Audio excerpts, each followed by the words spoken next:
नमस्कार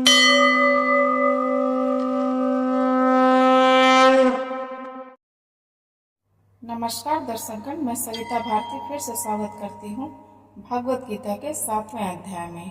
इस अध्याय को ज्ञान विज्ञान योग के नाम से जाना जाता है।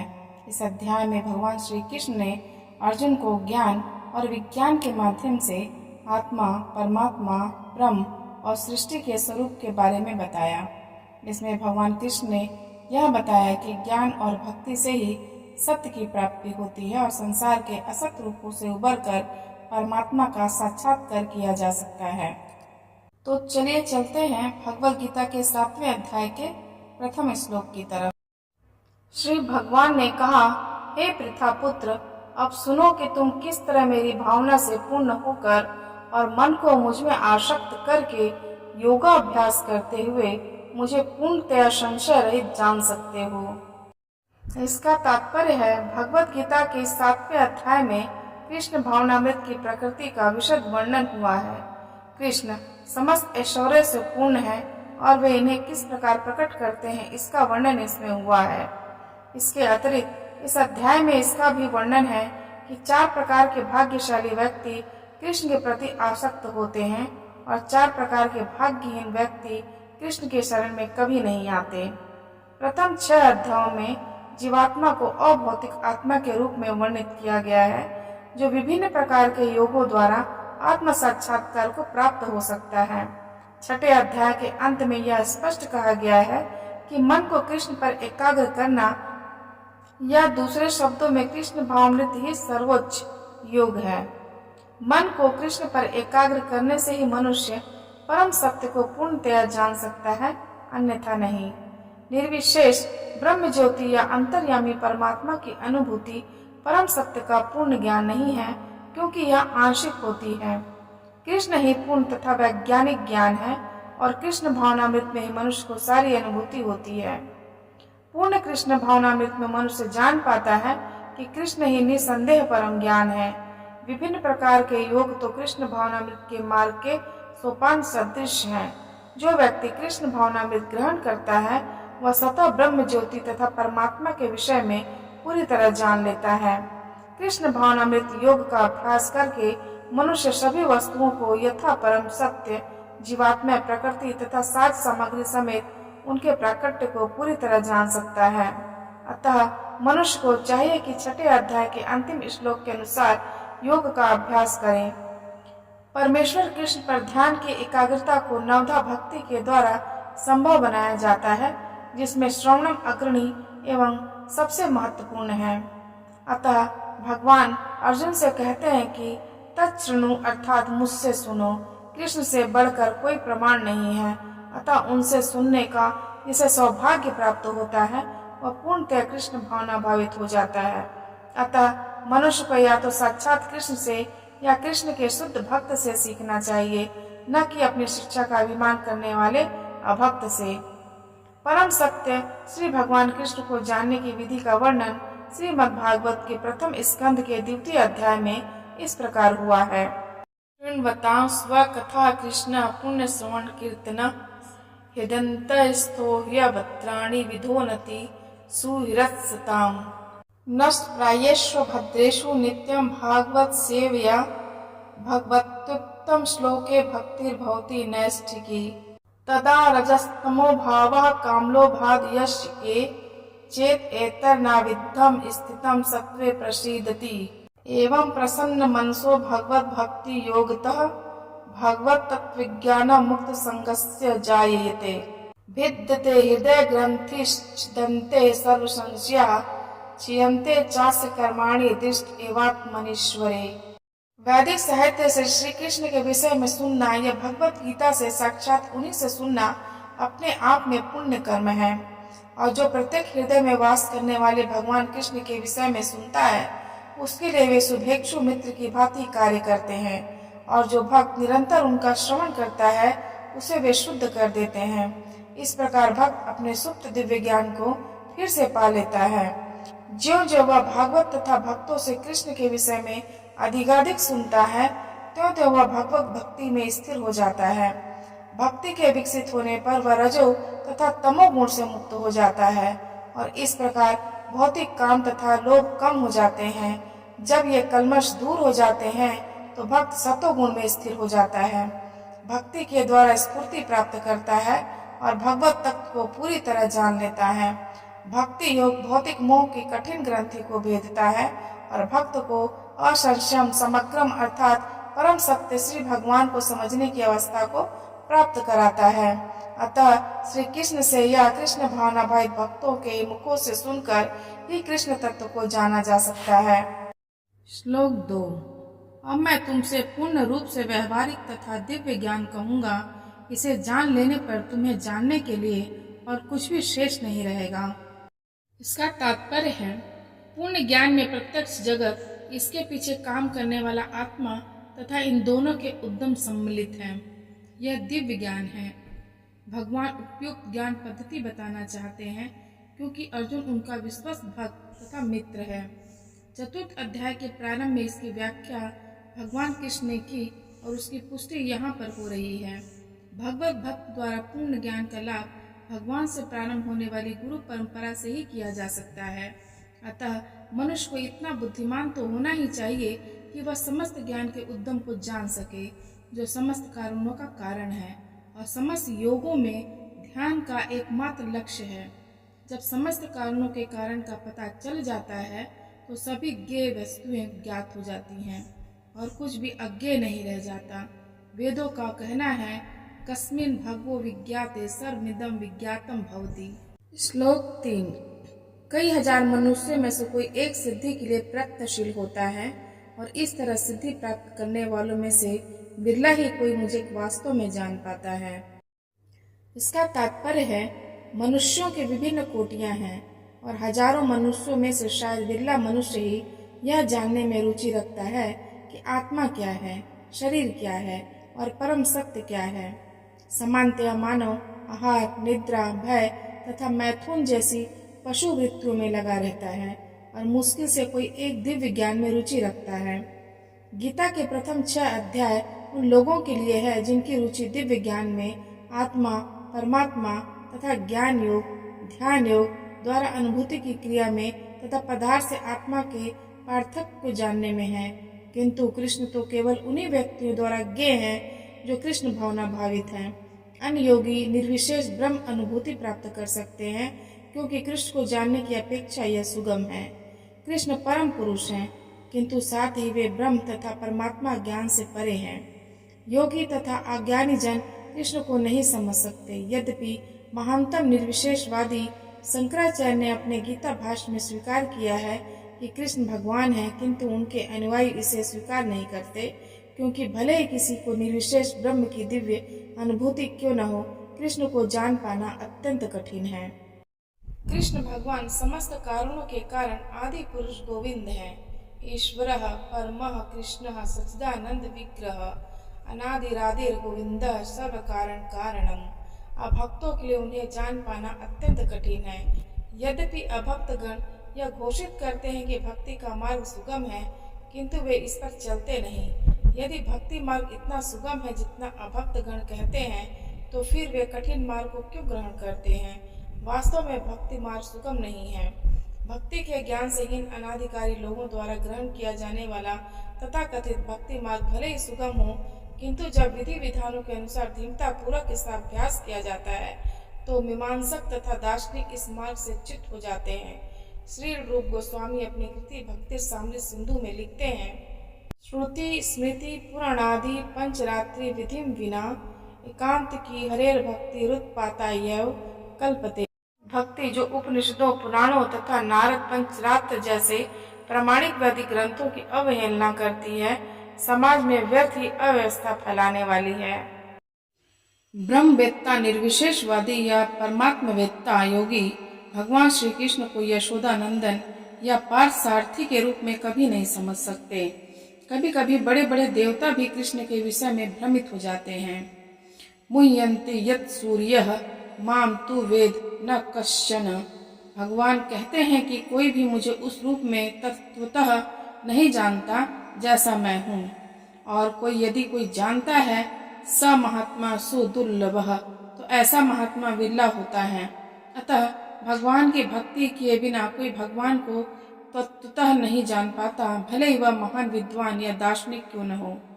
केवल शुद्ध भक्त ही कृष्ण के अचिंत्य गुणों को सब कारणों के कारण रूप में, उनकी सर्वशक्तिमत्ता तथा ऐश्वर्य, उनकी संपत्ति, यश, बल, सौंदर्य, ज्ञान तथा वैराग्य के विषय में कुछ कुछ जान सकता है, क्योंकि कृष्ण अपने भक्तों पर दयालु होते हैं। ब्रह्म साक्षात्कार की वे पराकाष्ठा है और केवल भक्त गण ही उन्हें तत्वतः जान सकते हैं। अतएव भक्तिर सामृत सिंधु में कहा गया है, अतः श्री कृष्ण नामादि न भवेत् ग्राह्यमिन्द्रियैः, सेवोन्मुखे ही जिव्यादौ स्वमेव स्फूर्त्यदः। कुंठित इंद्रियों के द्वारा कृष्ण को तत्वतः नहीं समझा जा सकता, किंतु भक्तों द्वारा की गई अपनी दिव्य सेवा से प्रसन्न होकर वे भक्तों को आत्म तत्व प्रकाशित करते हैं। श्लोक 4। पृथ्वी, जल, अग्नि, वायु, आकाश, मन, बुद्धि तथा अहंकार, ये 8 प्रकार से विभक्त मेरी भिन्ना प्रकृतियां हैं। इसका तात्पर्य है ईश्वर विज्ञान भगवान की स्वाभाविक स्थिति तथा उनकी विविध शक्तियों का विश्लेषण करता है। भगवान के विभिन्न पुरुष अवतारों की शक्ति को प्रकृति कहा जाता है, जैसा कि सात्वत तंत्र में उल्लेख मिलता है। सृष्टि के लिए भगवान कृष्ण का श्वास 3 विष्णुओं का रूप धारण करता है। पहले महाविष्णु हैं, जो संपूर्ण भौतिक शक्ति महातत्व, यह भौतिक जगत भगवान की शक्तियों में से एक का क्षणिक प्राकट्य है। इस जगत की सारी क्रियाएं भगवान कृष्ण के इन तीनों विष्णु अंशों द्वारा निर्देशित हैं। ये पुरुष अवतार कहलाते हैं। सामान्य रूप से जो व्यक्ति ईश्वर तत्व को नहीं जानता, वह मान लेता है कि यह संसार जीवों के भोग के लिए है और सारे जीव पुरुष हैं। भौतिक शक्ति के कारण नियंता तथा भोक्ता है। भगवत गीता के अनुसार यह नास्तिक निष्कर्ष झूठा है। प्रस्तुत श्लोक में कृष्ण को इस जगत का आदि कारण माना गया है। श्रीमद् भागवत से भी इसकी पुष्टि होती है। भगवान की पृथक पृथक शक्तियां इस भौतिक जगत के घटक हैं। यहाँ तक कि निर्विशेषवादियों का चरम लक्ष्य ब्रह्म ज्योति भी एक आध्यात्मिक शक्ति है, जो पर ब्रह्म में प्रकट होती है। ब्रह्म ज्योति में वैसी भिन्नता नहीं है जैसे कि वैकुंठ लोकों में है। फिर भी निर्विशेषवादी इस ब्रह्म ज्योति को चरम शाश्वत लक्ष्य स्वीकार करते हैं। परमात्मा की अभिव्यक्ति भी चिरोदक छाई विष्णु का एक क्षणिक सर्वव्यापी पक्ष है। आध्यात्मिक जगत में परमात्मा की अभिव्यक्ति शाश्वत नहीं होती, अतः यथार्थ परम सत्य तो भगवान श्री कृष्ण हैं। वे पूर्ण शक्तिमान पुरुष हैं और उनकी नाना प्रकार की भिन्ना तथा अंतरंगा शक्तियां होती हैं। जैसा कि ऊपर कहा जा चुका है, भौतिक शक्ति 8 प्रधान रूपों में व्यक्त होती है। इनमें से प्रथम 5 पृथ्वी, जल, अग्नि, वायु तथा आकाश, स्थूल अथवा विराट सृष्टियां कहलाती हैं, जिनमें 5 इंद्रिय विषय, जिनके नाम है शब्द, स्पर्श, रूप, रस तथा गंध, सम्मिलित रहते हैं। भौतिक विज्ञान में ये ही 10 तत्व हैं, किंतु अन्य 3 तत्वों की, जिनके नाम मन, बुद्धि तथा अहंकार है, भौतिकतावादी उपेक्षित रखते हैं। दार्शनिक भी जो मानसिक कार्यकलापों से संबंध रखते हैं, पूर्ण ज्ञानी नहीं है, क्योंकि वे परम उद्यम कृष्ण को नहीं जानते। मिथ्या अहंकार, मैं हूँ तथा यह मेरा है, जो कि संसार का मूल कारण है, इसमें विषय भोग की 10 इंद्रियों का समावेश है। बुद्धि महातत्व नामक समग्र भौतिक सृष्टि की सूचक है। अतः भगवान की 8 विभिन्न शक्तियों से जगत के 24 तत्व प्रकट है, जो नास्तिक सांख्य दर्शन के विषय हैं। ये मूलतः कृष्ण की शक्तियों की उपशाखाएं हैं और उनसे भिन्न हैं, किंतु नास्तिक सांख्य दार्शनिक अल्प ज्ञान के कारण यह नहीं जान पाते कि कृष्ण समस्त कारणों के कारण है, जैसा कि भगवत गीता में कहा गया है। सांख्य दर्शन की विवेचना का विषय कृष्ण की बहिरंगा शक्ति का प्राकट्य है। श्लोक 5। हे महाबाहु अर्जुन, इनके अतिरिक्त मेरी एक अन्य पराशक्ति है, जो उन जीवों से युक्त है जो इस भौतिक अपरा प्रकृति के साधनों का विदोहन कर रहे हैं। इसका तात्पर्य है, इस श्लोक में स्पष्ट कहा गया है कि जीव परमेश्वर की परा प्रकृति है। अपरा शक्ति तो पृथ्वी, जल, अग्नि, वायु, आकाश, वन, बुद्धि तथा अहंकार जैसे विभिन्न तत्वों के रूप में प्रकट होती है। भौतिक प्रकृति के ये दोनों रूप स्थूल तथा सूक्ष्म अपरा शक्ति के ही प्रतिफल हैं। जीव जो अपने विभिन्न कार्यों के लिए अपरा शक्तियों का विदोहन करता है, स्वयं परमेश्वर की पराशक्ति है और यह वही शक्ति है जिसके कारण सारा संसार कार्यशील है। इस दृश्य जगत में कार्य करने की तब तक शक्ति नहीं आती जब तक कि पराशक्ति अर्थात जीव द्वारा यह गतिशील नहीं बनाया जाता। शक्ति का नियंत्रण सदैव शक्तिमान रहता है, अतः जीव सदैव भगवान द्वारा नियंत्रित होते हैं। जीवों का अपना कोई स्वतंत्र अस्तित्व नहीं है, वे कभी भी समशक्तिमान नहीं, जैसा कि बुद्धिहीन मनुष्य सोचते हैं। श्रीमद् भागवत में जीव तथा भगवान के अंतर को इस प्रकार बताया गया है। अपरिमिता ध्रुवा स्तनूभृतो यदि सर्वगता स्तरहि न शाश्वतेति नियमो ध्रुव नेत्रथा अंजनी च यन्मयम् तद विमुच्य नियंत्री भवेत् सम्मनुजानताम् यद मतम मत दुष्टया। हे परम शाश्वत, यदि सारे देहधारी जीव आप ही की तरह शाश्वत एवं सर्वव्यापी होते तो वे आपके नियंत्रण में न होते, किंतु यदि जीवों को आपकी सूक्ष्म शक्ति के रूप में मान लिया जाए तब तो वे सभी आपके परम नियंत्रण में आ जाते हैं। अतः वास्तविक मुक्ति तो आपकी शरण में जाना है और इस शरणागति से वे सुखी होंगे। उस स्वरूप में ही वे नियंता बन सकते हैं।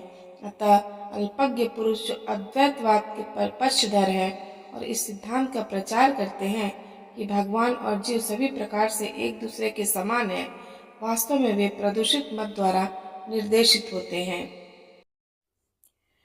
परमेश्वर कृष्ण ही एकमात्र नियंता हैं और सारे जीव उन्हीं के द्वारा नियंत्रित हैं। सारे जीव उनकी पराशक्ति हैं, क्योंकि उनके गुण परमेश्वर के समान हैं, किंतु वे शक्ति की मात्रा के विषय में कभी भी समान नहीं हैं। स्थूल तथा सूक्ष्म अपराशक्ति का उपभोग करते हुए पराशक्ति को अपने वास्तविक मन तथा बुद्धि की विस्मृति हो जाती है। इस विस्मृति का कारण जीव पर जड़ प्रकृति का अभाव है, किंतु जब जीव माया के बंधन से मुक्त हो जाता है तो उसे मुक्ति पद प्राप्त होता है।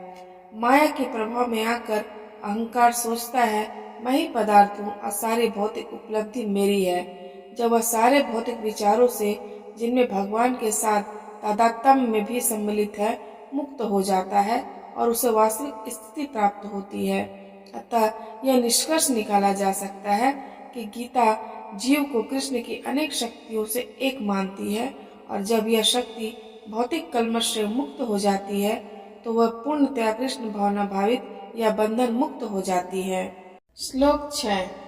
सारे प्राणियों का उद्गम इन दोनों शक्तियों में है। इस जगत में जो कुछ भी भौतिक तथा आध्यात्मिक है उसकी उत्पत्ति तथा प्रलय मुझे ही जानो। इसका तात्पर्य है जितनी वस्तु में विद्यमान है वे पदार्थ तथा आत्मा के प्रतिफल हैं। आत्मा सृष्टि का मूल क्षेत्र है और पदार्थ आत्मा द्वारा उत्पन्न किया जाता है। भौतिक विकास की किसी भी अवस्था में आत्मा की उत्पत्ति नहीं होती, अपितु यह भौतिक जगत आध्यात्मिक शक्ति के आधार पर प्रकट होता है। इस भौतिक शरीर का इसलिए विकास हुआ क्योंकि इसके भीतर आत्मा उपस्थित है। एक बालक धीरे धीरे बढ़कर कुमार तथा अंत में युवा बन जाता है क्योंकि उसके भीतर आत्मा उपस्थित है। इसी प्रकार इस विराट ब्रह्मांड की समग्र सृष्टि का विकास परमात्मा विष्णु की उपस्थिति के कारण होता है। अतः आत्मा तथा पदार्थ मूलतः भगवान की दो शक्तियां हैं जिनके संयोग से विराट ब्रह्मांड प्रकट होता है। अतः भगवान ये सभी वस्तुओं के आदि कारण है। भगवान का अंश रूप जीवात्मा भले किसी गगनचुंबी प्रासाद या किसी महान कारखाने या किसी महानगर का निर्माता हो सकता है, किंतु वह विराट ब्रह्मांड का कारण नहीं हो सकता। इस विराट ब्रह्मांड का सृष्टा भी विराट आत्मा या परमात्मा है और परमेश्वर कृष्ण विराट तथा लघु दोनों ही आत्माओं के कारण है। अतः वे समस्त कारणों के कारण है। इसकी पुष्टि कठोपनिषद में हुई है। तो नित्यानाम चेतन चेतनानाम। श्लोक 7। हे धनंजय, मुझसे श्रेष्ठ कोई सत्य नहीं है। जिस प्रकार मोती धागे में गूंथे रहते हैं उसी प्रकार सब कुछ मुझ पर ही आश्रित है। इसका तात्पर्य है परम सत्य साकार है या निराकार, इस पर सामान्य विवाद चलता है। जहाँ तक भगवत गीता का प्रश्न है, परम सत्य तो श्री भगवान श्री कृष्ण है और इसकी पुष्टि पद पद पर होती है। इस श्लोक में विशेष रूप से बल है कि परम सत्य पुरुष रूप है। इस बात की कि भगवान ही परम सत्य हैं ब्रह्म संहिता में भी पुष्टि हुई है। ईश्वरः परमः कृष्णः सच्चिदानंद विग्रह। परम सत्य श्री भगवान कृष्ण ही हैं, जो आदि पुरुष हैं, समस्त आनंद के आगार गोविंद हैं और वे सच्चिदानंद स्वरूप हैं। ये सब प्रमाण निर्विवाद रूप से प्रमाणित करते हैं कि परम सत्य परम पुरुष है, जो समस्त कारणों का कारण है। फिर भी निश्वरवादी श्वेताश्वतर उपनिषद में उपलब्ध वैदिक मंत्र के आधार पर तर्क करते हैं। ततो यदुत्तरतरम तद्रूप मनाय मनम य एतत् द्युतिर्मितास्ते भवन्त तेत्रे दुःखमेवापीयन्ति। अर्थात भौतिक जगत में ब्रह्मांड के आदि जीव ब्रह्मा को देवताओं, मनुष्यों तथा निम्न प्राणियों में सर्वश्रेष्ठ माना जाता है, किंतु ब्रह्मा के परे एक इंद्रियातीत ब्रह्म है, जिसका कोई भौतिक स्वरूप नहीं होता और जो समस्त भौतिक कलमश से रहित होता है। जो व्यक्ति उसे जान लेता है वह भी दिव्य बन जाता है, किंतु जो उसे नहीं जान पाते वे सांसारिक दुखों को भोगते रहते हैं। निर्विशेषवादी अरूपम शब्द पर विशेष बल देते हैं, किंतु यह अरूपम शब्द निराकार नहीं है। यह दिव्य सच्चिदानंद स्वरूप का सूचक है, जैसा कि ब्रह्म संहिता में वर्णित है और ऊपर उद्धृत है। श्वेताश्वतर उपनिषद के अन्य श्लोकों में इसकी पुष्टि होती है। वेदाहमेतं पुरुषं महान्तमादित्य वर्णम तमसा परस्तात् तमेव विद्यानति मृत्युमेति नान्यः पंथा विद्येयनाय। यस्मात् परं नापरमस्ति किंचित् यस्मान्नाड्यो नो जाययो अस्ति किंचित् वृक्ष इव स्तब्धो दिवि तिष्ठ्यते कस्तेनेदं पूर्णं पुरुषेण सर्वम्। मैं उन भगवान को जानता हूँ जो अंधकार की समस्त भौतिक अनुभूतियों से परे हैं। उनको जानने वाला ही जन्म तथा मृत्यु के बंधन का उल्लंघन कर सकता है। उस परम पुरुष के इस ज्ञान के अतिरिक्त मोक्ष का कोई अन्य साधन नहीं है। उन परम पुरुष से बढ़कर कोई सत्य नहीं, क्योंकि वे श्रेष्ठतम है। वे सूक्ष्म से भी सूक्ष्मतर है और महान से भी महानतर हैं। वे मूक वृक्ष के समान स्थित हैं और दिव्य आकाश को प्रकाशित करते हैं। जिस प्रकार वृक्ष अपनी जड़ें फैलाता है, वे भी अपनी विस्तृत शक्तियों का प्रसार करते हैं। इन श्लोकों से निष्कर्ष निकलता है कि परम सत्य ही श्री भगवान है, जो अपनी विविध परा अपरा शक्तियों के द्वारा सर्वव्यापी हैं। हे कुंती पुत्र, मैं जल का स्वाद हूँ, सूर्य तथा चंद्रमा का प्रकाश हूँ, वैदिक मंत्रों में ओंकार हूँ, आकाश में ध्वनि हूँ तथा मनुष्य में सामर्थ्य हूँ। इसका तात्पर्य है, यह श्लोक बताता है कि भगवान किस प्रकार अपनी विविध परा तथा अपरा शक्तियों द्वारा सर्वव्यापी हैं। परमेश्वर की प्रारंभिक अनुभूति उनकी विभिन्न शक्तियों द्वारा हो सकती है और इस प्रकार उनका निराकार रूप में अनुभव होता है। जिस प्रकार सूर्य देवता एक पुरुष हैं और अपनी सर्वव्यापी शक्ति सूर्य प्रकाश द्वारा अनुभव किया जाता है, उसी प्रकार भगवान अपने धाम में रहते हुए भी अपनी सर्वव्यापी शक्तियों द्वारा अनुभव किए जाते हैं। जल का स्वाद जल का मूलभूत गुण है। कोई भी व्यक्ति समुद्र का जल नहीं पीना चाहता, क्योंकि इसमें शुद्ध जल के स्वाद के साथ साथ नमक मिला रहता है। जल के प्रति आकर्षण का कारण स्वाद की शुद्धि है और यह शुद्ध स्वाद भगवान की शक्तियों में से एक है। निर्विशेषवादी व्यक्ति जल में भगवान की उपस्थिति जल के स्वाद के कारण अनुभव करता है और सगुणवादी भगवान का गुणगान करता है, क्योंकि वे प्यास बुझाने के लिए सुस्वादु जल प्रदान करते हैं। परमेश्वर को अनुभव करने की यही विधि है। व्यवहारतः सगुणवाद तथा निर्विशेषवाद में कोई मतभेद नहीं है। जो ईश्वर को जानता है वह यह भी जानता है कि प्रत्येक वस्तु में एक साथ सगुण बोध तथा निर्गुण बोध निहित होता है और इनमें कोई विरोध नहीं है। अतः भगवान चैतन्य ने अपना शुद्ध सिद्धांत प्रतिपादित किया, जो अचिंत्य भेदाभेद तत्व कहलाता है। श्लोक 9। मैं पृथ्वी की आद्य सुगंध और अग्नि की उष्मा हूँ। मैं समस्त जीवों का जीवन तथा तपस्वियों का तप हूँ। इसका तात्पर्य है, पुण्य का अर्थ है जिसमें विकार न हो, अतः आद्य। इस जगत में प्रत्येक वस्तु में कोई न कोई सुगंध होती है, यथा फूल की सुगंध या जल, पृथ्वी, अग्नि, वायु आदि की सुगंध। समस्त वस्तुओं में व्याप्त अदूषित भौतिक गंध जो आद्य सुगंध है वह कृष्ण है। इसी प्रकार प्रत्येक वस्तु का विशिष्ट स्वाद होता है और स्वाद को रसायनों के मिश्रण द्वारा बदला जा सकता है। अतः प्रत्येक मूल वस्तु में कोई न कोई गंध तथा स्वाद होता है। विभा वस्तु का अर्थ अग्नि है। अग्नि के बिना न तो फैक्ट्री चल सकती है, न भोजन पक सकता है। यह अग्नि कृष्ण है। अग्नि का तेज भी कृष्ण ही है।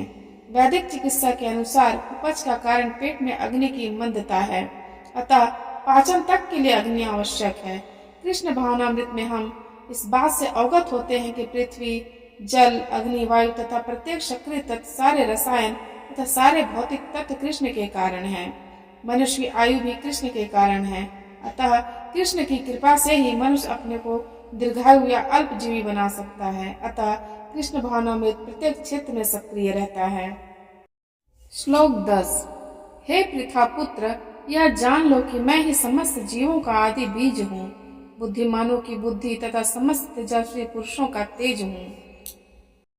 इसका तात्पर्य है कृष्ण समस्त पदार्थों के बीज हैं। कई प्रकार के चर तथा अचर जीव हैं। पक्षी, पशु, मनुष्य तथा अन्य सजीव प्राणी चर हैं। पेड़ पौधे अचर हैं, वे चल नहीं सकते, केवल खड़े रहते हैं। प्रत्येक जीव 84 लाख योनियों के अंतर्गत है, जिनमें से कुछ चर हैं और कुछ अचर, किंतु इन सबके जीवन के बीज स्वरूप श्री कृष्ण हैं। जैसा कि वैदिक साहित्य में कहा गया है, ब्रह्म या परम सत्य वह है जिसमें प्रत्येक वस्तु उपधूत है। कृष्ण परब्रह्म या परमात्मा है। ब्रह्म तो निर्विशेष है, किंतु पर ब्रह्म साकार है। निर्विशेष ब्रह्म साकार रूप में आधारित है। यह भगवत गीता में कहा गया है। अतः आदि रूप में कृष्ण समस्त वस्तुओं के उद्गम हैं। वे मूल हैं। जिस प्रकार मूल सारे वृक्ष का पालन करता है, उसी प्रकार कृष्ण मूल होने के कारण इस जगत के समस्त प्राणियों का पालन करते हैं। इसकी पुष्टि वैदिक साहित्य में हुई है। समस्त नित्यों के नित्य हैं, वे समस्त जीवों के परम जीव हैं और वे ही समस्त जीवों का पालन करने वाले हैं। मनुष्य बुद्धि के बिना कुछ नहीं कर सकता और कृष्ण भी कहते हैं कि मैं ही समस्त बुद्धि का मूल हूँ। जब तक मनुष्य बुद्धिमान नहीं होता, वह भगवान कृष्ण को नहीं समझ सकता। श्लोक 11। मैं बलवानों का कामनाओं तथा इच्छा से रहित बल हूँ।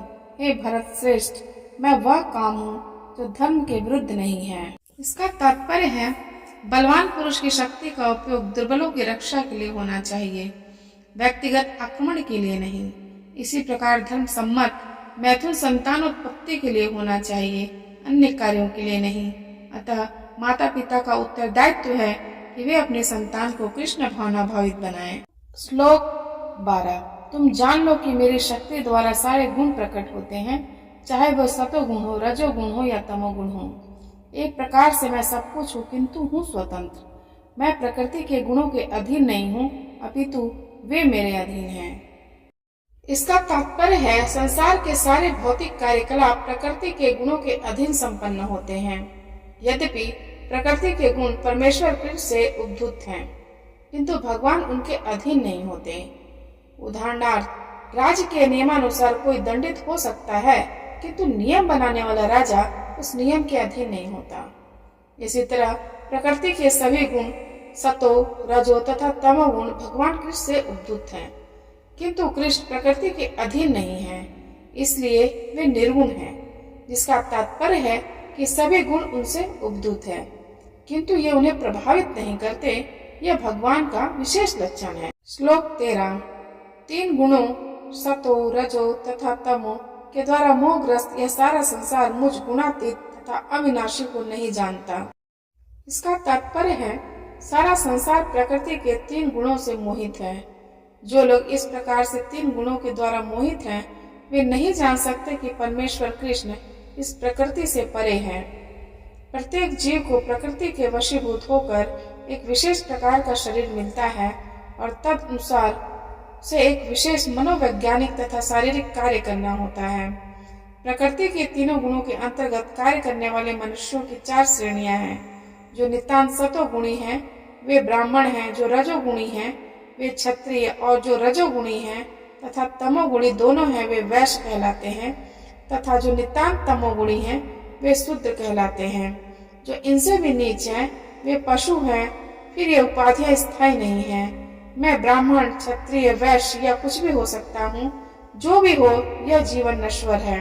यद्यपि यह जीवन नश्वर है और हम नहीं जान पाते कि अगले जीवन में हम क्या होंगे, किंतु माया के वश में रहकर हम अपने आप को अध्यात्म बुद्धि के द्वारा अमेरिकी, भारतीय, रूसी या ब्राह्मण, हिंदू, मुसलमान आदि कहकर सोचते हैं।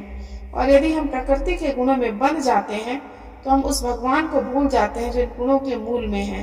अतः भगवान का कहना है कि सारे जीव प्रकृति के इन गुणों द्वारा मोहित होकर यह नहीं समझ पाते कि संसार की पृष्ठभूमि में भगवान है। जीव कई प्रकार के हैं, यथा मनुष्य, देवता, पशु आदि, और इनमें से हर एक प्रकृति के वश में है और ये सभी दिव्य पुरुष भगवान को भूल चुके हैं। जो रजोगुणी तथा तमोगुणी हैं, यहाँ तक कि जो सतोगुणी भी हैं, वे भी परम सत्य के निर्विशेष ब्रह्म स्वरूप से आगे नहीं बढ़ पाते। वे सब भगवान के साक्षात स्वरूप के समक्ष संभ्रमित हो जाते हैं, जिसमें सारा सौंदर्य, ऐश्वर्य, ज्ञान, बल, यश तथा त्याग भरा है।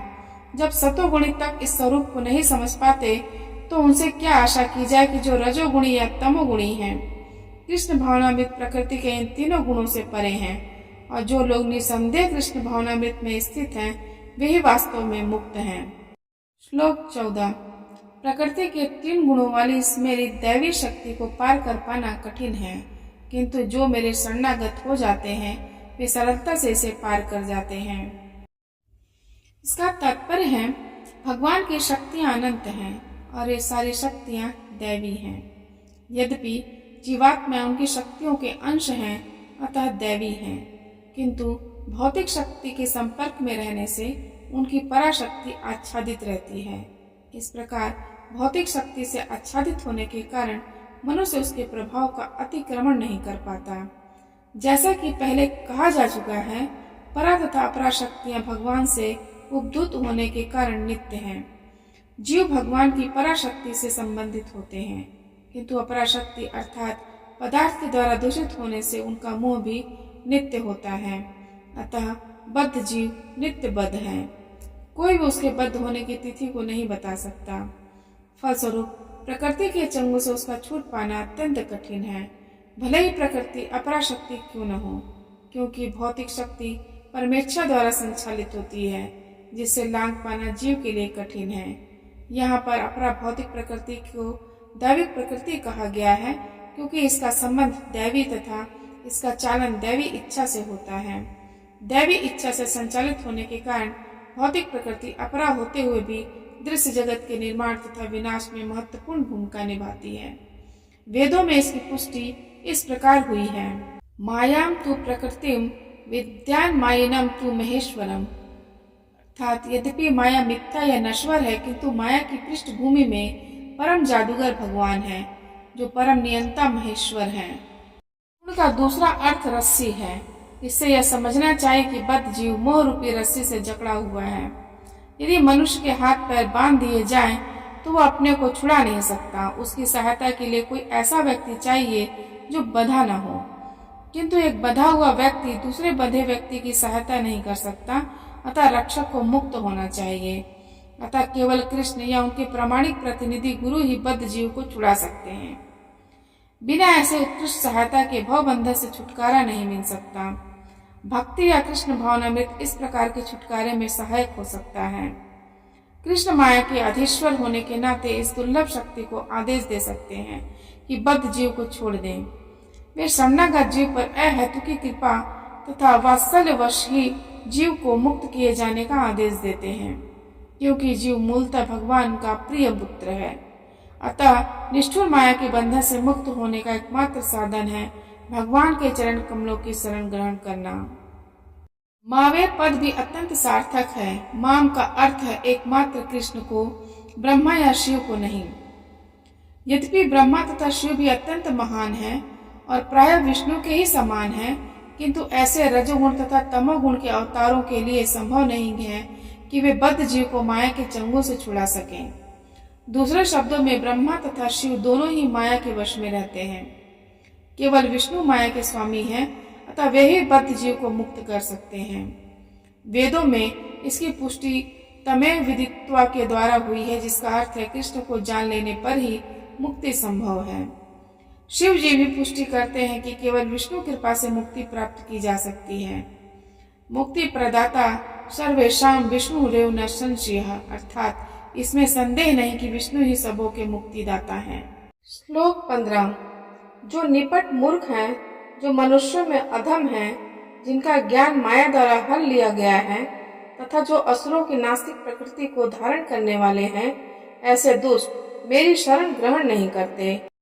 इसका तात्पर्य है, भगवत गीता में यह कहा गया है कि श्री भगवान के चरण कमलों की शरण ग्रहण करने से मनुष्य प्रकृति के कठोर नियमों को लांघ सकता है। यहाँ पर यह प्रश्न उठता है कि तो फिर विद्वान दार्शनिक, वैज्ञानिक, व्यापारी, शासक तथा जनता के नेता सर्वशक्तिमान भगवान श्री कृष्ण के चरण कमलों की शरण क्यों नहीं ग्रहण करते? बड़े बड़े जन नेता विभिन्न विधियों से विभिन्न योजनाएं बनाकर अत्यंत धैर्यपूर्वक जन्म जन्मांतर तक प्रकृति के नियमों से मुक्ति की खोज करते हैं, किंतु यदि वही मुक्ति भगवान के चरण कमलों की शरण ग्रहण करने मात्र से संभव हो, तो ये बुद्धिमान तथा श्रमशील मनुष्य इस सरल विधि को क्यों नहीं अपनाते? गीता इसका उत्तर अत्यंत स्पष्ट शब्दों में देती है। समाज के वास्तविक विद्वान नेता यथा ब्रह्मा, शिव, कपिल, कुमारगण, मनु, व्यास, देवल, असित, जनक, प्रहलाद, बलि तथा उनके पश्चात मध्वाचार्य, रामानुजाचार्य, श्री चैतन्य तथा बहुत से अन्य श्रद्धावान दार्शनिक, राजनीतिज्ञ, शिक्षक, विज्ञानी आदि हैं जो सर्वशक्तिमान परम पुरुष के चरणों में शरण लेते हैं। किंतु जो लोग वास्तविक दार्शनिक, विज्ञानी, शिक्षक, प्रशासक आदि नहीं हैं, किंतु भौतिक लाभ के लिए ऐसा बनते हैं, वे परमेश्वर की योजना या पथ को स्वीकार नहीं करते। उन्हें ईश्वर का कोई ज्ञान नहीं होता। वे अपनी सांसारिक योजनाएं बनाते हैं और संसार की समस्याओं को हल करने के अपने व्यर्थ प्रयासों के द्वारा स्थिति को और जटिल बना देते हैं। चूंकि भौतिक शक्ति इतनी बलवती है, इसलिए वह नास्तिक की अवैध योजनाओं का प्रतिरोध करती है और योजना आयोगों के ज्ञान को ध्वस्त कर देती है।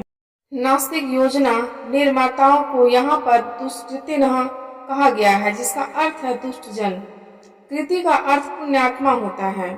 नास्तिक योजना निर्माता कभी कभी अत्यंत बुद्धिमान और प्रतिभाशाली भी होता है, क्योंकि किसी भी विराट योजना के लिए, चाहे वह अच्छी हो या बुरी, बुद्धि की आवश्यकता होती है। लेकिन नास्तिक की बुद्धि का प्रयोग परमेश्वर की योजना का विरोध करने में होता है। इसलिए नास्तिक योजना निर्माता दुष्कृति कहलाता है, जिससे सूचित होता है कि उसकी बुद्धि तथा प्रयास उल्टी दिशा की ओर होते हैं। गीता में यह स्पष्ट कहा गया है कि भौतिक शक्ति परमेश्वर के पूर्ण निर्देशन में कार्य करती है। उसका कोई स्वतंत्र प्रभुत्व नहीं है।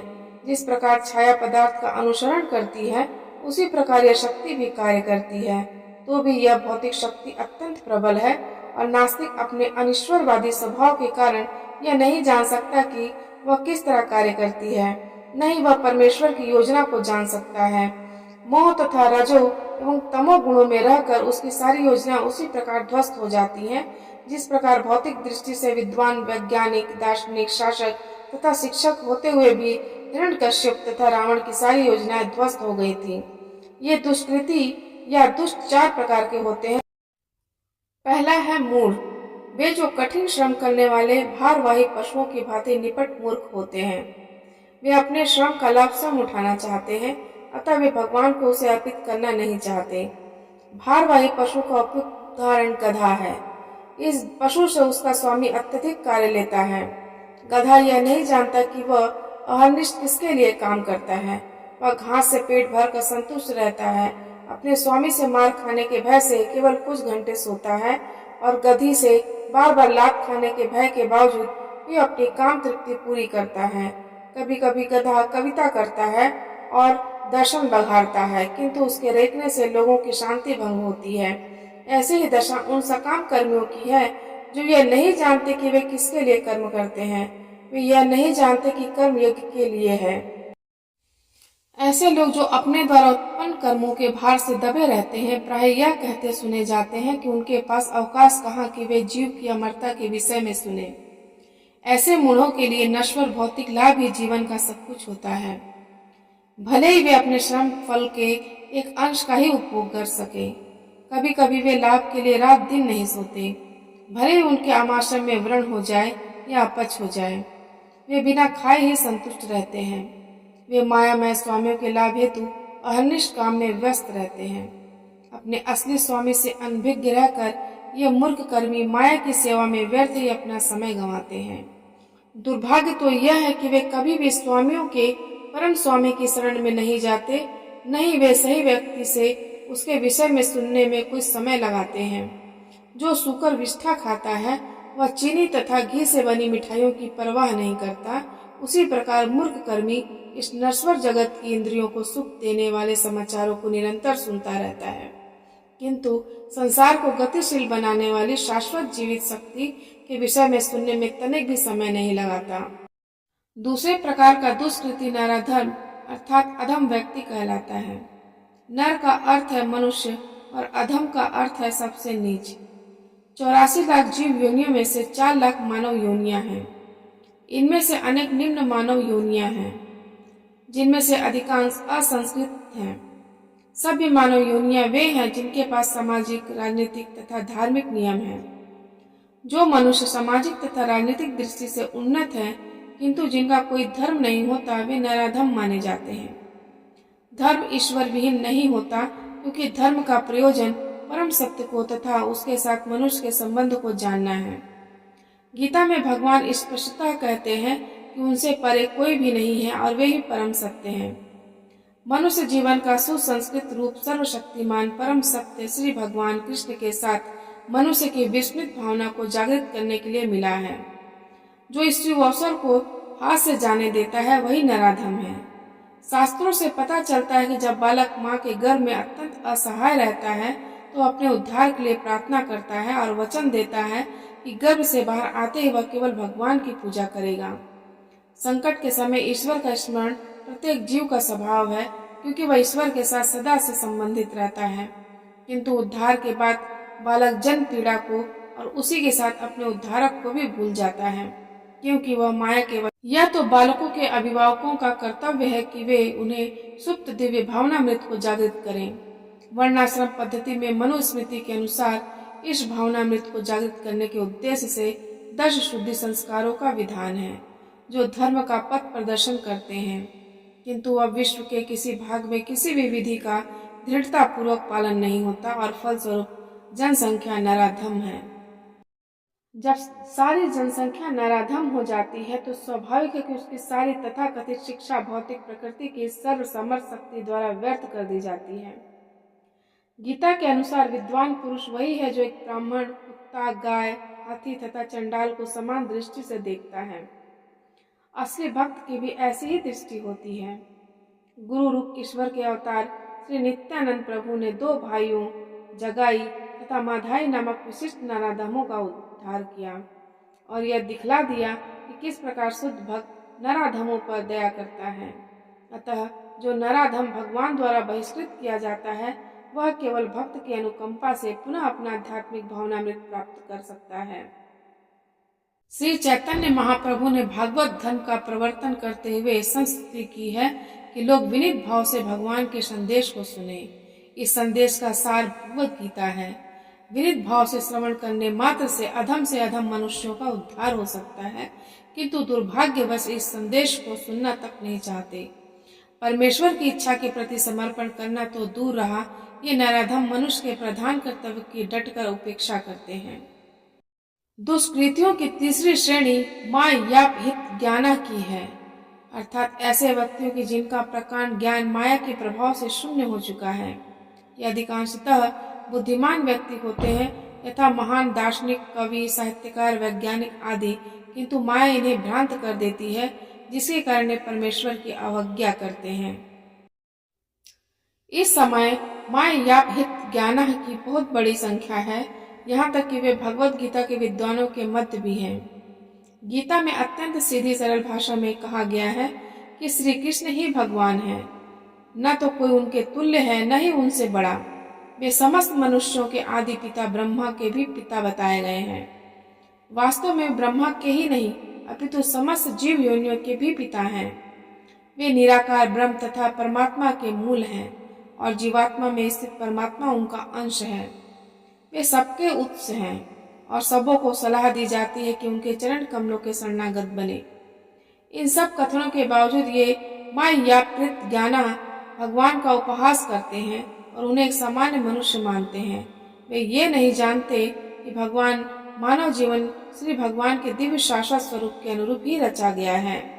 ऐसी सारी अवैध व्याख्याएं जो माया भीत ज्ञान वर्ग के लोगों द्वारा की गई है और परंपरा पद्धति से हटकर है, आध्यात्मिक जानकारी के पथ में रोड़े का कार्य करती है। मायाग्रस्त व्याख्यार न तो स्वयं भगवान कृष्ण के चरणों की शरण में जाते हैं और न ही अन्य कोई सिद्धांत का पालन करने के लिए शिक्षा देते हैं। दुष्कृतियों की चौथी श्रेणी आसुरम भव मासिकता अर्थात आसुरी सिद्धांत वालों की है।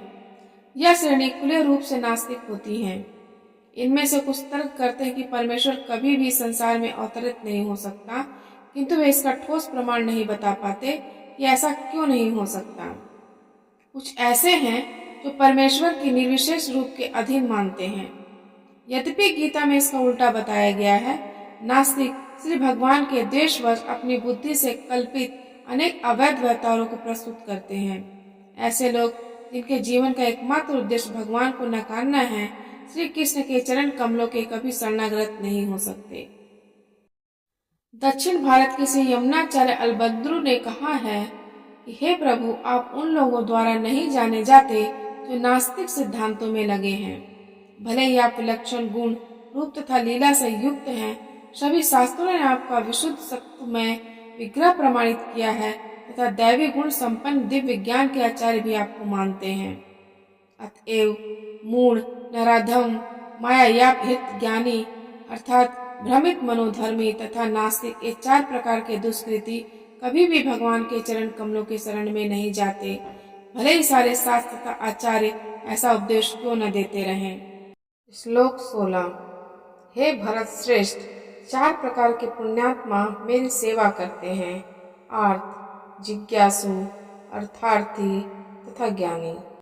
तात्पर्य है, दुष्कृति के सर्वथा विपरीत ऐसे लोग हैं जो शास्त्रीय विधि विधानों का दृढ़ता से पालन करते हैं और ये सुकृतिनः कहलाते हैं। अतः ये वे लोग हैं जो शास्त्रीय विधि विधानों, नैतिक तथा सामाजिक नियमों को मानते हैं और परमेश्वर के प्रति न्यूनाधिक भक्ति करते हैं। इन लोगों की चार श्रेणियां हैं। वे जो पीड़ित हैं, वे जिन्हें धन की आवश्यकता है, वे जिन्हें जिज्ञासा है और वे जिन्हें परम सत्य का ज्ञान है। ये सारे लोग विभिन्न परिस्थितियों में परमेश्वर की भक्ति करते रहते हैं। ये शुद्ध भक्त नहीं है, क्योंकि ये भक्ति के बदले कुछ महत्वाकांक्षाओं की पूर्ति करना चाहते हैं। शुद्ध भक्ति निष्काम होती है और उसमें किसी लाभ की आकांक्षा नहीं रहती। भक्तिरसामृत सिंधु में शुद्ध भक्ति की परिभाषा इस प्रकार की गई है। अन्याभिलाषिता शून्यम ज्ञान कर्मादनावृतम आनुकूल्यन कृष्णानुशीलनम भक्ति रुतम्मा। मनुष्य को चाहिए कि परमेश्वर कृष्ण की दिव्य प्रेमा भक्ति किसी सकाम कर्म अथवा मनोधर्म द्वारा भौतिक लाभ की इच्छा से रहित होकर करे। यही शुद्ध भक्ति कहलाती है। चार प्रकार के लोग परमेश्वर के पास भक्ति के लिए आते हैं और शुद्ध भक्त की संगति से पूर्णतया शुद्ध हो जाते हैं, तो ये भी शुद्ध भक्त हो जाते हैं। जहाँ तक दुष्टों का प्रश्न है, उनके लिए भक्ति दुर्गम है, क्योंकि उनका जीवन स्वार्थपूर्ण, अनियमित तथा निरुद्देश्य होता है। किंतु इनमें से भी कुछ लोग शुद्ध भक्त के संपर्क में आने पर शुद्ध भक्त बन जाते हैं। जो लोग सदैव सकाम कर्मों में व्यस्त रहते हैं, वे संकट के समय भगवान के पास आते हैं और तब वे शुद्ध भक्तों की संगति करते हैं तथा विपत्ति में भगवान के भक्त बन जाते हैं। जो बिल्कुल हताश हैं, वे भी कभी कभी शुद्ध भक्तों की संगति करने आते हैं और ईश्वर के विषय में जानने की जिज्ञासा करते हैं। और इसी प्रकार शुष्क चिंतन जब ज्ञान के प्रत्येक क्षेत्र से हताश हो जाते हैं, तो वे भी कभी कभी ईश्वर को जानना चाहते हैं और वे भगवान की भक्ति करने आते हैं। इस प्रकार ये निराकार ब्रह्म तथा अंतर्यामी परमात्मा के ज्ञान को पार कर जाते हैं और भगवत कृपा से या उनके शुद्ध भक्त की कृपा से उन्हें साकार भगवान का बोध हो जाता है। कुल मिलाकर जब आर्त, जिज्ञासु, ज्ञानी तथा धन की इच्छा रखने वाले समस्त भौतिक इच्छाओं से मुक्त हो जाते हैं और जब वे यह भली भांति समझ जाते हैं कि भौतिक आसक्ति से आध्यात्मिक उन्नति का कोई सरोकार नहीं है, तो वे शुद्ध भक्त बन जाते हैं।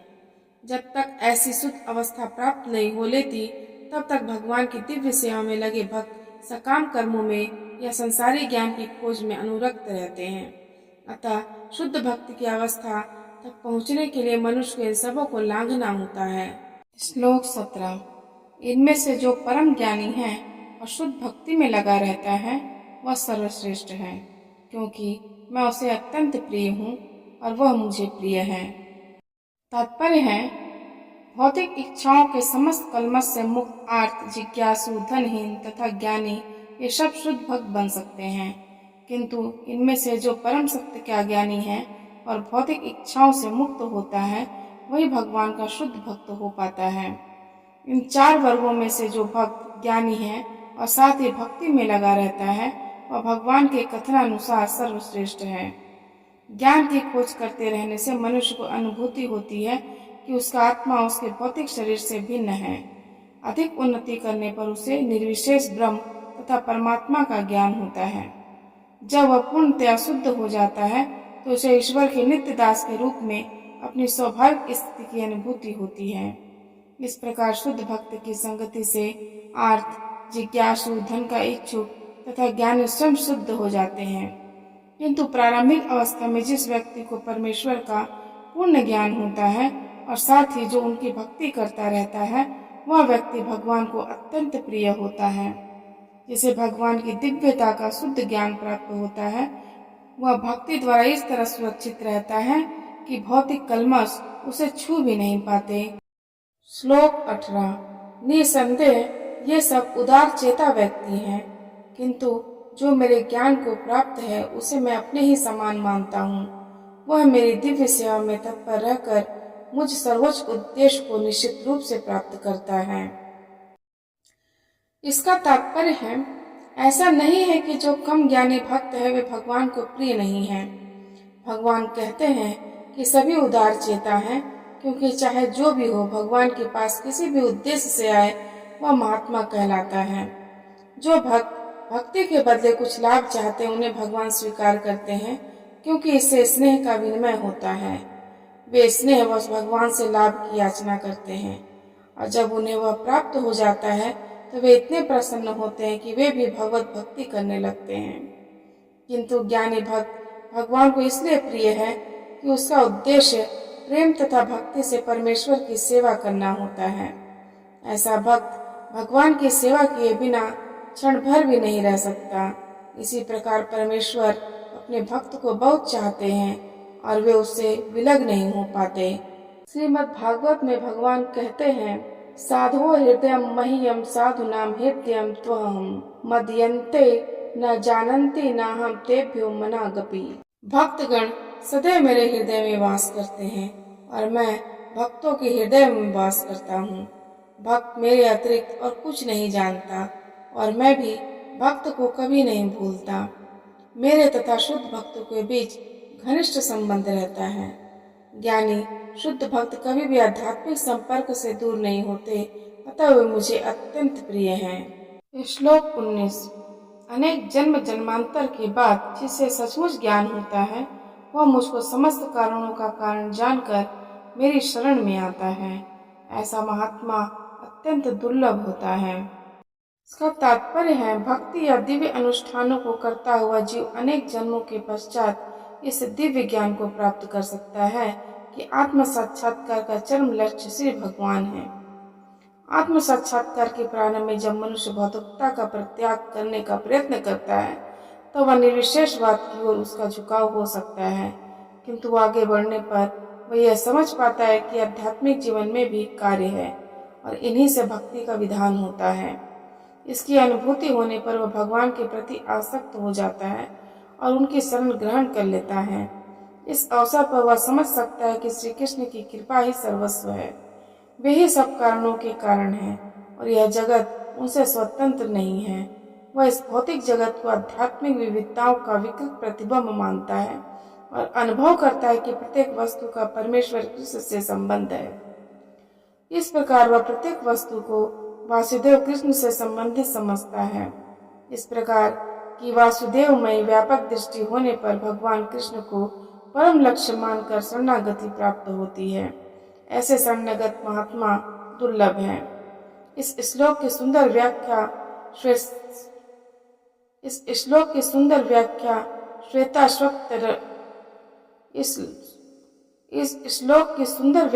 श्वेताश्वतर उपनिषद में मिलती है। इस श्लोक की सुंदर व्याख्या श्वेताश्वतर उपनिषद में मिलती है। सहस्र शीर्षा पुरुष सहस्राक्ष सहस्रपात स भूमि विश्वतो वृत्वात्यातिष्ठत् दशांगुलम् पुरुष एवैदम सर्वम यवदूतम यच्च भव्यम उतामृतत्व यशेषानो यदन्य नातिरोहति। छांदोग्य उपनिषद में कहा गया है, न वै वाचो न चंसुषे न सूत्राणि न मनांसि त्याचक्षते प्राण इति एवाचक्षते प्राणो हैवे वैतानि सर्वाणि भवन्ति।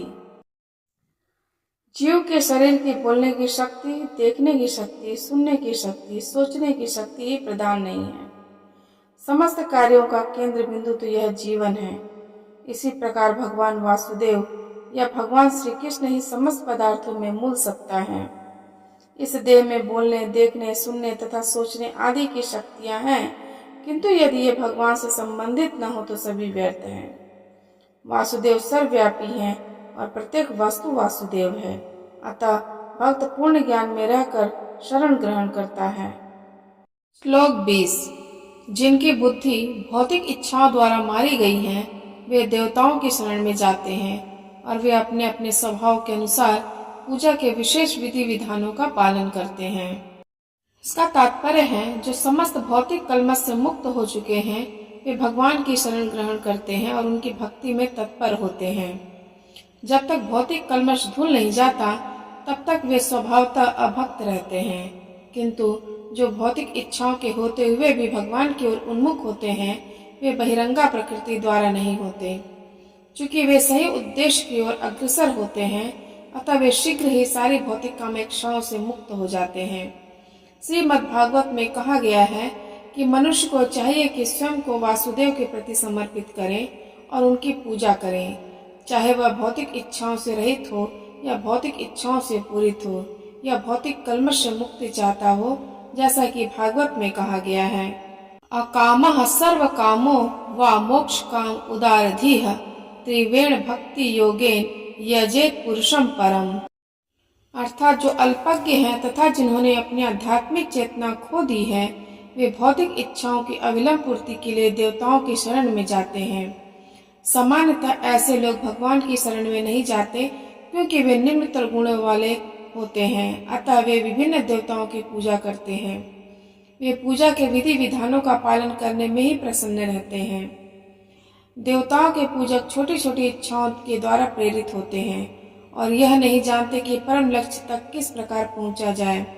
किंतु भगवत भक्त कभी भी पथभ्रष्ट नहीं होता। चूंकि वैदिक साहित्य में विभिन्न उद्देश्यों के लिए भिन्न भिन्न देवताओं के पूजन का विधान है, अतः जो भगवत भक्त नहीं है, वे सोचते हैं कि देवता कुछ कार्य के लिए भगवान से श्रेष्ठ हैं। किंतु शुद्ध भक्त जानता है कि भगवान कृष्ण ही सबके स्वामी हैं। चैतन्य चरितामृत में कहा गया है, एकले ईश्वर कृष्ण आर सब भृत्य, केवल भगवान कृष्ण ही स्वामी हैं और अन्य नाम सब दास हैं। फलतः शुद्ध भक्त कभी भी अपनी आवश्यकताओं की पूर्ति के लिए देवताओं के निकट नहीं जाता। वह तो परमेश्वर पर निर्भर रहता है और वे जो कुछ देते हैं उसी से संतुष्ट रहता है। श्लोक 21। मैं प्रत्येक जीव के हृदय में परमात्मा स्वरूप स्थित हूँ। जैसे ही कोई किसी देवता की पूजा करने की इच्छा करता है, मैं उसकी श्रद्धा को स्थिर करता हूँ, जिससे वह उसी विशेष देवता की भक्ति कर सके। इसका तात्पर्य है, ईश्वर ने हर एक को स्वतंत्रता प्रदान की है। अतः यदि कोई पुरुष भौतिक भोग करने का इच्छुक है और इसके लिए देवताओं से सुविधाएं चाहता है, तो प्रत्येक हृदय में परमात्मा स्वरूप स्थित भगवान उसके मनोभाव को जानकर ऐसी सुविधाएं प्रदान करते हैं। समस्त जीवों के परम पिता के रूप में वे उनकी स्वतंत्रता में हस्तक्षेप नहीं करते, अपितु उन्हें सुविधाएं प्रदान करते हैं, जिससे वे अपनी भौतिक इच्छाएं पूरी कर सकें। कुछ लोग यह प्रश्न कर सकते हैं कि सर्वशक्तिमान ईश्वर जीवों को ऐसी सुविधाएं प्रदान करके उन्हें माया के पाश में गिरने ही क्यों देते हैं। इसका उत्तर यह है कि यदि परमेश्वर उन्हें ऐसी सुविधाएं प्रदान न करे तो फिर स्वतंत्रता का कोई अर्थ नहीं रह जाता। अतः वे सबों को पूर्ण स्वतंत्रता प्रदान करते हैं, चाहे कोई कुछ करे, किंतु उनका अंतिम उपदेश हमें भगवत गीता में प्राप्त होता है। मनुष्य को चाहिए कि अन्य सारे कार्यों को त्याग कर उनकी शरण में आए, इससे मनुष्य सुखी रहेगा। माँ तथा देवता दोनों ही परमेश्वर की इच्छा के अधीन हैं। अतः जीवात्मा न तो स्वेच्छा से किसी देवता की पूजा कर सकता है, न ही देवता परमेश्वर की इच्छा के विरुद्ध कोई वर दे सकते हैं। जैसा कि कहावत है, ईश्वर की इच्छा के बिना एक पत्ती भी नहीं हिलती। सामान्यतः जो लोग इस संसार में पीड़ित हैं, वे देवताओं के पास जाते हैं, क्योंकि वेदों में ऐसा करने का उपदेश है कि अमुक अमुक इच्छाओं वाले को अमुक अमुक देवताओं की शरण में जाना चाहिए। उदाहरणार्थ, एक रोगी को सूर्य देव की पूजा करने का आदेश है। इसी प्रकार विद्या का इच्छुक सरस्वती की पूजा कर सकता है, और सुंदर पत्नी चाहने वाला व्यक्ति शिव जी की पत्नी देवी उमा की पूजा कर सकता है। इस प्रकार शास्त्रों में विभिन्न देवताओं के पूजन की विधियां बताई गई हैं। चूंकि प्रत्येक जीव विशेष सुविधा चाहता है, अतः भगवान उसे विशेष देवता से उस वर को प्राप्त करने की प्रबल इच्छा की प्रेरणा देते हैं और उसे वर प्राप्त हो जाता है। किसी विशेष देवता के पूजन की विधि भी भगवान द्वारा नियोजित की जाती है। जीवों में वह प्रेरणा देवता नहीं दे सकते, किंतु भगवान परमात्मा है जो समस्त जीवों के हृदयों में उपस्थित रहते हैं। अतः कृष्ण मनुष्य को किसी देवता के पूजन की प्रेरणा प्रदान करते हैं। सारे देवता परमेश्वर के विराट शरीर के विभिन्न अंग स्वरूप हैं, अतः वे स्वतंत्र नहीं होते। वैदिक साहित्य में कथन है, परमात्मा रूप में भगवान देवता के हृदय में भी विस्तृत रहते हैं, अतः वे देवता के माध्यम से जीव की इच्छा को पूरा करने की व्यवस्था करते हैं। किंतु जीव तथा देवता दोनों ही परमात्मा की इच्छा पर आश्रित हैं, वे स्वतंत्र नहीं हैं। श्लोक 22। ऐसी श्रद्धा से समन्वित वह देवता विशेष की पूजा करने का यत्न करता है और अपनी इच्छा की पूर्ति करता है, किंतु वास्तविकता तो यह है कि ये सारे लाभ केवल मेरे द्वारा प्रदत्त हैं। इसका तात्पर्य है, देवतागण परमेश्वर की अनुमति के बिना अपने भक्तों को वर नहीं दे सकते। जीव भले ही यह भूल जाए कि प्रत्येक वस्तु परमेश्वर की संपत्ति है, किंतु देवता इसे नहीं भूलते। अतः देवताओं की पूजा तथा वांछित फल की प्राप्ति देवताओं के कारण नहीं, अपितु उनके माध्यम से भगवान के कारण होती है। अल्पज्ञानी जीव इसे नहीं जानते, अतः वे मूर्खतावश देवताओं के पास जाते हैं। किंतु शुद्ध भक्त आवश्यकता पड़ने पर परमेश्वर से ही याचना करता है, परंतु वर मांगना शुद्ध भक्त का लक्षण नहीं है। जीव सामान्यतया देवताओं के पास इसलिए जाता है क्योंकि वह अपनी इच्छाओं की पूर्ति के लिए पगलाया रहता है। ऐसा तब होता है जब जीव अनुचित कामना करता है, जिससे स्वयं भगवान पूरा नहीं करते। चैतन्य चरितामृत में कहा गया है कि जो व्यक्ति परमेश्वर की पूजा के साथ साथ भौतिक भोग की कामना करता है, वह परस्पर विरोधी इच्छाओं वाला होता है। परमेश्वर की भक्ति तथा देवताओं की पूजा समान स्तर पर नहीं हो सकती, क्योंकि देवताओं की पूजा भौतिक है और परमेश्वर की भक्ति नितांत आध्यात्मिक है। जो जीव भगवत धाम जाने का इच्छुक है, उसके मार्ग में भौतिक इच्छाएं बाधक हैं।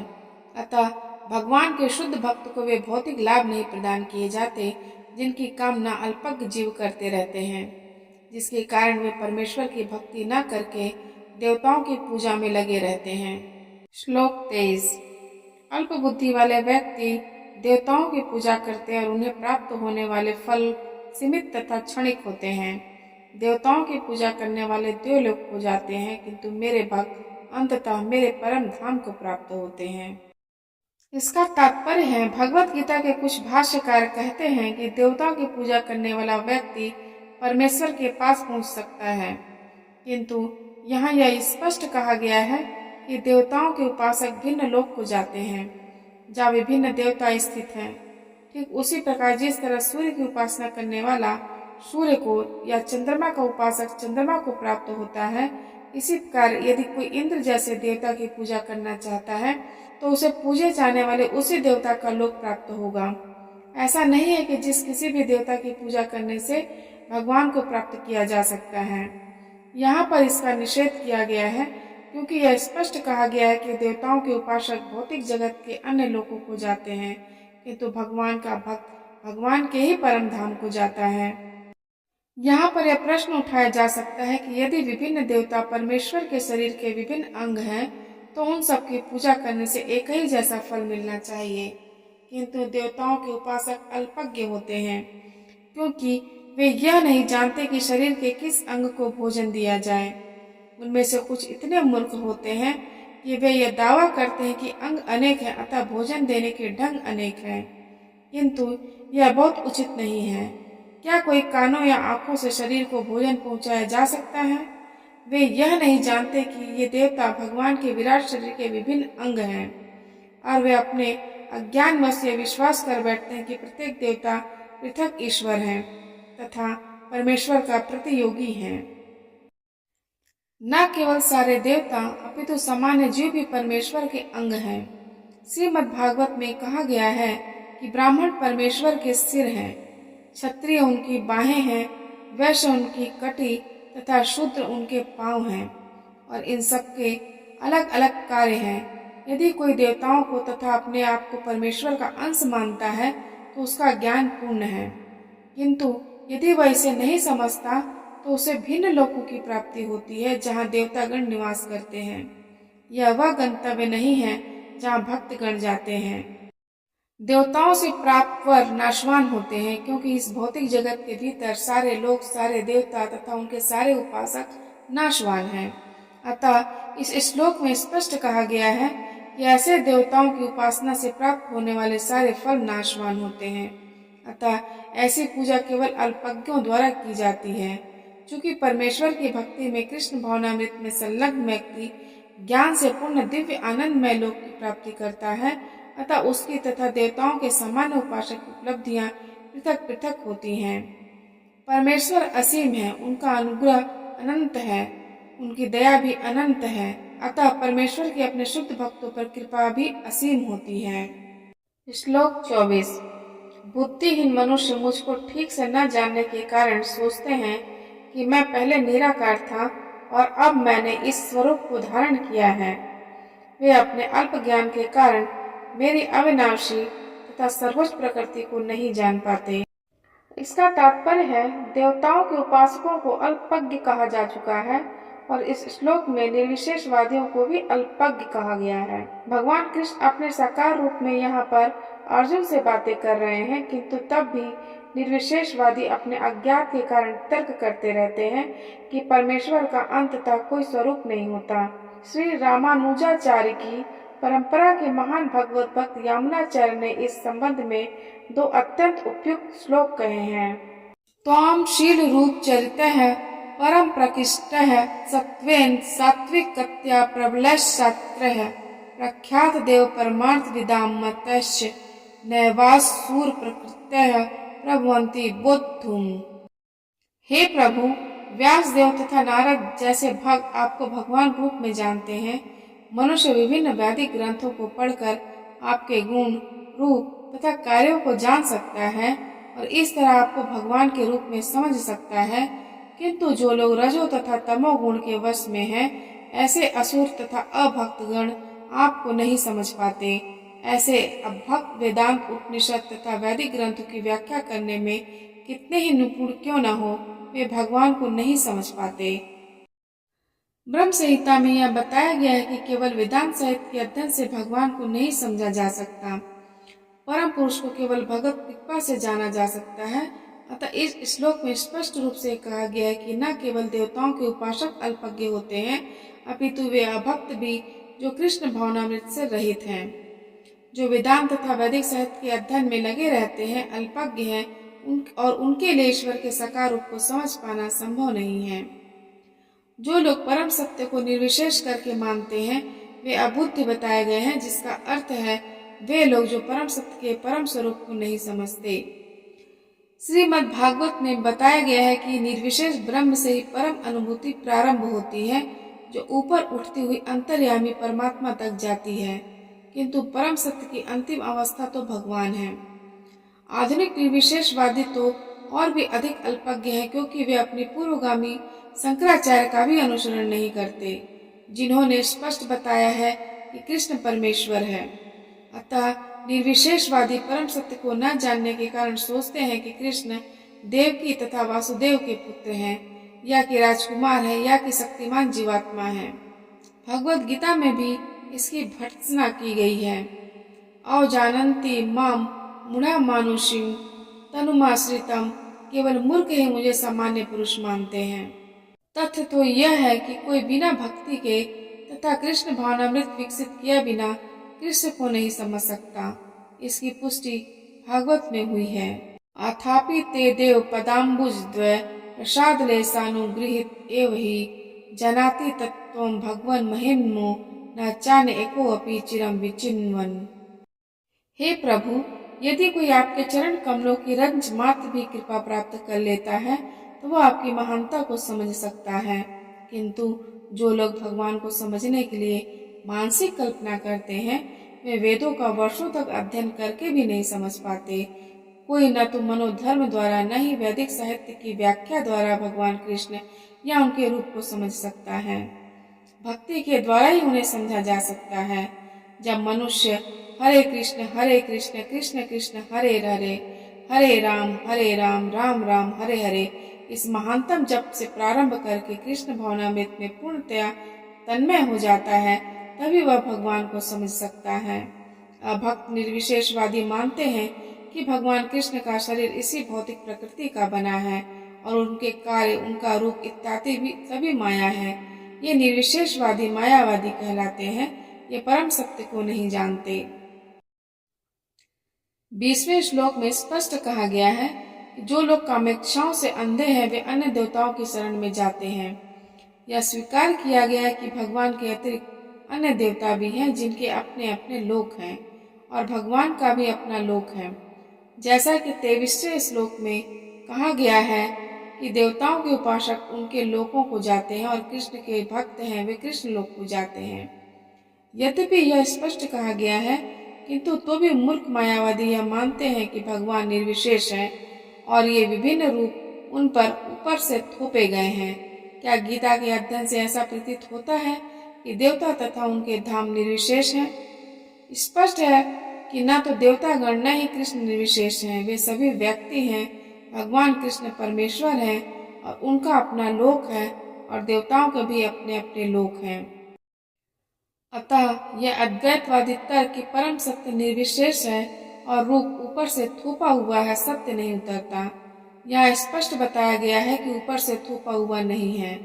भगवत गीता से हम स्पष्टतया समझ सकते हैं कि देवताओं के रूप तथा परमेश्वर का स्वरूप साथ साथ विद्यमान है और भगवान कृष्ण सच्चिदानंद स्वरूप है। वेद भी पुष्टि करते हैं कि परम सत्य आनंदमय अभ्यासात अर्थात वे स्वभाव से ही आनंदमय हैं और वे अनंत शुभ गुणों के आगार हैं। गीता में भगवान कहते हैं कि यद्यपि वे अज हैं तो भी वे प्रकट होते हैं। भगवत गीता से हम इन सारे तथ्यों को जान सकते हैं। अतः हम यह नहीं समझ पाते कि भगवान किस तरह निर्विशेष हैं। जहाँ तक गीता के कथन है उनके अनुसार निर्विशेषवादी अद्वैतवादियों का यह आरोपित सिद्धांत मिथ्या है। यहाँ यह स्पष्ट है कि ये परम सत्य भगवान कृष्ण के रूप और व्यक्तित्व दोनों हैं। श्लोक 25 मैं मूर्खों तथा अल्पज्ञों के लिए कभी भी प्रकट नहीं हूँ। उनके लिए तो मैं अपनी अंतरंगा शक्ति द्वारा आच्छादित रहता हूँ। अतः वे यह नहीं जान पाते कि मैं अजन्मा तथा अविनाशी हूँ। इसका तात्पर्य है यह तर्क दिया जा सकता है कि जब कृष्ण इस पृथ्वी पर विद्यमान थे और सबों के लिए दृश्य थे तो अब वे सबों के समक्ष क्यों नहीं प्रकट होते, किंतु वास्तव में वे हर एक के समक्ष प्रकट नहीं थे। जब कृष्ण विद्यमान थे तो उन्हें भगवान रूप समझने वाले व्यक्ति थोड़े ही थे। जब कुरु सभा में शिशुपाल ने कृष्ण के सभा अध्यक्ष चुने जाने का विरोध किया तो भीष्म ने कृष्ण के नाम का समर्थन किया और उन्हें परमेश्वर घोषित किया। इसी प्रकार पांडव तथा अन्य कुछ लोग उन्हें परमेश्वर के रूप में जानते थे, किंतु सभी ऐसे नहीं थे। अभक्तों तथा सामान्य व्यक्ति के लिए वे प्रकट नहीं थे। इसलिए भगवत गीता में कृष्ण कहते हैं कि उनके विशुद्ध भक्तों के अतिरिक्त अन्य सारे लोग उन्हें अपनी तरह समझते हैं। वे अपने भक्तों के समक्ष ही आनंद के आगार के रूप में प्रकट होते हैं, किंतु अन्यों के लिए, अल्पज्ञ भक्तों के लिए वे अपनी अंतरंगा शक्ति से आच्छादित रहते थे। श्रीमद् भागवत में कुंती ने अपनी प्रार्थना में कहा है कि भगवान योग माया के आवरण से आवृत हैं, अतः सामान्य लोग उन्हें समझ नहीं पाते। ईशोपनिषद में भी इस योग माया आवरण की पुष्टि हुई है, जिसमें भक्त प्रार्थना करता है हिरण्यमेन पात्रेण सत्यस्या पीहितं मुखं तत्त्वं पुसूनपावृणु सत्य धर्माय दृष्टिये। हे भगवान, आप समग्र ब्रह्मांड के पालक हैं और आपकी भक्ति सर्वोच्च धर्म है।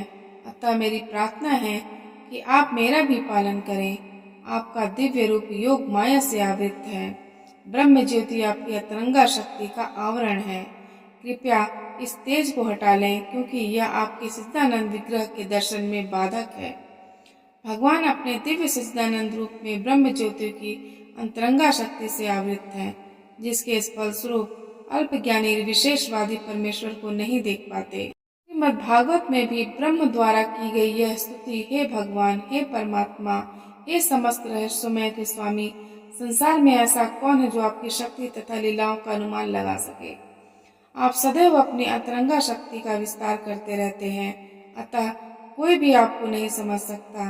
विज्ञानी तथा विद्वान भले ही भौतिक जगत की परमाणु संरचना या कि विभिन्न ग्रहों का अन्वेषण कर ले, किंतु अपने समझ आपके विद्वान होते हुए भी वे आपकी शक्ति की गणना करने में असमर्थ हैं।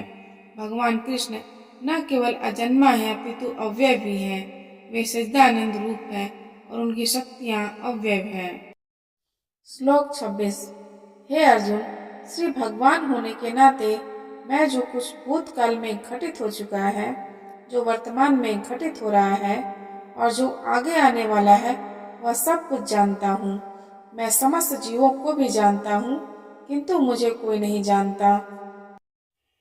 इसका तात्पर्य है, यहाँ पर साकारता तथा निराकारता का स्पष्ट उल्लेख है।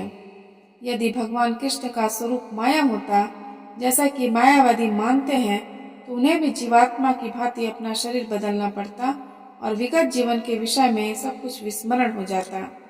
कोई भी भौतिक देहधारी अपने विगत जीवन की स्मृति बनाए नहीं रख पाता, न ही वह भावी जीवन के विषय में या वर्तमान जीवन की उपलब्धि के विषय में भविष्यवाणी कर सकता है। अतः वह यह नहीं जानता कि भूत, वर्तमान तथा भविष्य में क्या घट रहा है। भौतिक कलमश से मुक्त हुए बिना वह ऐसा नहीं कर सकता। सामान्य मनुष्यों से भिन्न भगवान कृष्ण स्पष्ट कहते हैं कि वे यह भली भांति जानते हैं कि भूतकाल में क्या घटा, वर्तमान में क्या हो रहा है और भविष्य में क्या होने वाला है। लेकिन सामान्य मनुष्य ऐसा नहीं जानते हैं। चतुर्थ अध्याय में हम देख चुके हैं कि लाखों वर्ष पूर्व उन्होंने सूर्य देवी वसवान को जो उपदेश दिया था, वह उन्हें स्मरण है।